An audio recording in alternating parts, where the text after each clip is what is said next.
I was thinking about this one super angry preacher who went crazy viral on social media the other day for going out of his way to smash up a poor innocent dollhouse with a big old baseball bat. It forced me to contemplate how we didn't think we had anything in common with that preacher. It's kinda like comparing how wise it was for America to not think things out just a bit more a few years ago,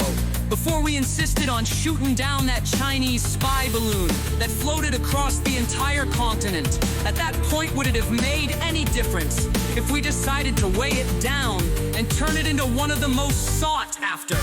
tourist attractions that generations to come would be flocking to, throwing their hard-earned Benjamins at as the decades rolled by? It might have been just as financially unwise as not building a giant network of waterslides circling the length of Diamond Head Crater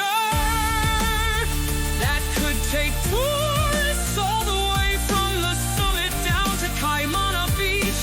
launching them out into the water. Imagine how much more money we could make if we had a daily lottery with every passenger visiting Hawaii on an airplane that just cost $2 to play. Who could say no to that brilliant opportunity? And the winner of the daily lottery would have free reign to control the glowing colors of the epic water slides with an app made specifically for smartphones. Imagine if you won that lottery and you stood at the edge of Kapiolani Park and got to change the way Diamond Head changed colors at night with a tiny movement of your fingers. It's almost deserving a musical in itself, wouldn't you say? If you combine those two genius ideas and kept the Chinese spy balloon permanently inflated in that big empty park in the middle of Diamond Head, with another specially designed water slide that cost $100 to go on, that began at the top of the summit and swirled down around the outer edges of the spy balloon. So you got to actually explore every corner of that historic relic with at least 6 or 7 circles around the circumference before you got launched into a giant pool at the bottom.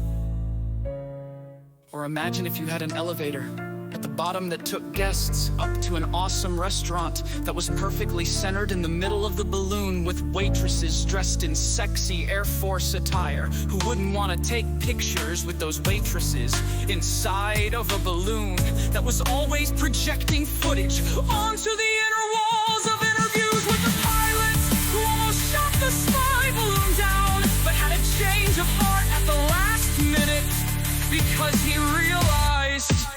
the more he thought about it, he'd have a lot more in common with that idiotic southern dollhouse smashing preacher if he didn't consider